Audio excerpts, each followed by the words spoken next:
YouTube के सभी दर्शकों को मेरी ओर से व हमारी पार्टी राष्ट्रीय जनहित विकास पार्टी की ओर से देश की प्यारी जनता के चरणों में कोटि कोटि नमन। इसी जन जागरण अभियान के तहत आज जिस वीडियो संदेश के माध्यम से मैं देश की प्यारी जनता का ध्यान आकर्षित करना चाहता हूँ वो ये है कि जब तक आज़ादी के बाद से लेकर आज तक चाहे प्रदेशों की सत्ता हो, चाहे देश का शीर्ष सत्ता में बैठा नेतृत्व हो, जब तक लुटेरी सोच देश पर काबिज होगी तब तक देश विकास क्या, वो सपने में भी विकास के बारे में सोच भी नहीं सकता। आज आप देखो, जापान भारत से 9 गुना छोटा एक देश है और जिस पर बहुत बड़ी महाशक्ति ने जब उस देश का वजूद मिटाने की कोशिश की तब वो देश की जनता के सहयोग से और उस देश की देशभक्ति व एकजुटता व अपने देश को पैरों पर खड़ा करने की जो आपसी होड़ थी, वह आज दुनिया में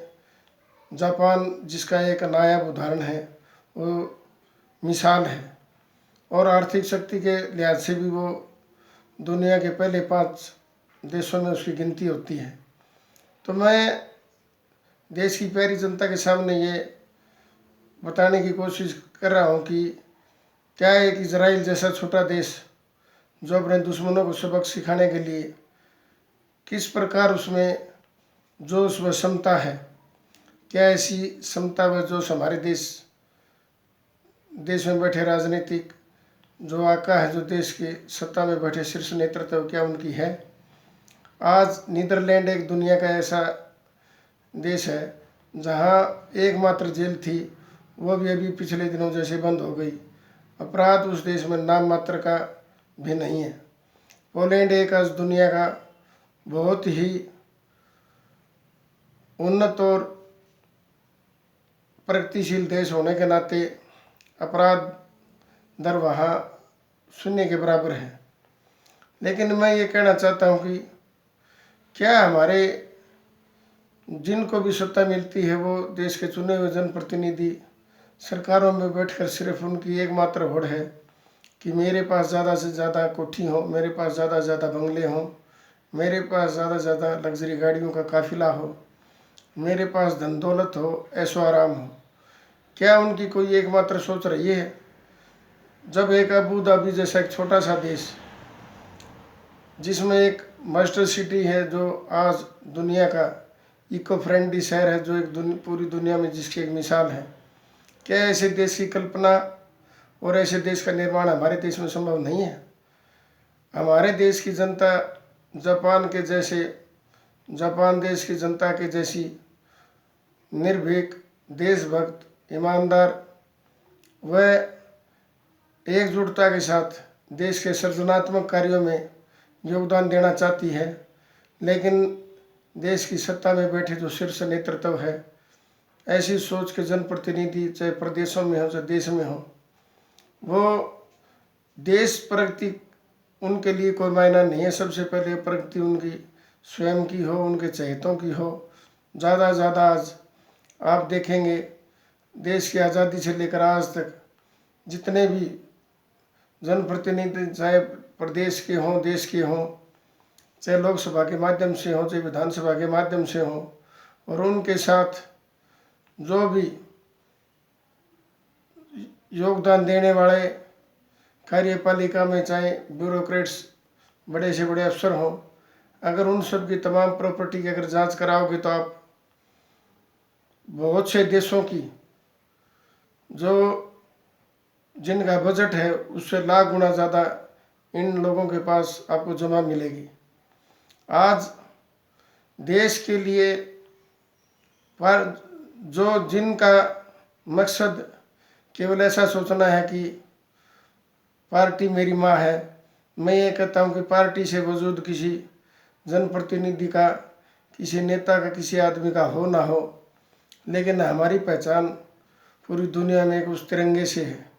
और तिरंगा भारत माता की शान है। और तिरंगे की शान के लिए अगर हमें सब कुछ अपना न्यौछावर करना पड़े तो भी बहुत कम है। तो मैं ये कहना चाहता हूँ कि देश तरक्की करे, तिरंगे की शान की धमक पूरी दुनिया में हो और देश में जापान जैसी सोच का नेतृत्व करें जनप्रतिनिधि जो सत्ता के शीर्ष पर बैठे हैं, और वह एक ऐसा उदाहरण बने जैसे जापान आज पूरी दुनिया में एक उदाहरण है आर्थिक महाशक्ति के रूप में, जहाँ के लोगों की ऐसी कहानियाँ लोग आपस में कहते हैं कि जापान जैसा एक छोटा सा देश जो बर्बादी के कगार पर था, उस देश के लोगों की सोच समझ और वहाँ का नेतृत्व और उनकी क्षमता ने अपने देश को इस प्रकार खड़ा कर दिया कि आज वो सिर उठाने के काबिल ही नहीं, आज पूरी दुनिया में उसका मस्तक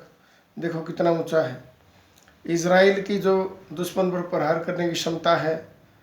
अपराध को कंट्रोल करने की जो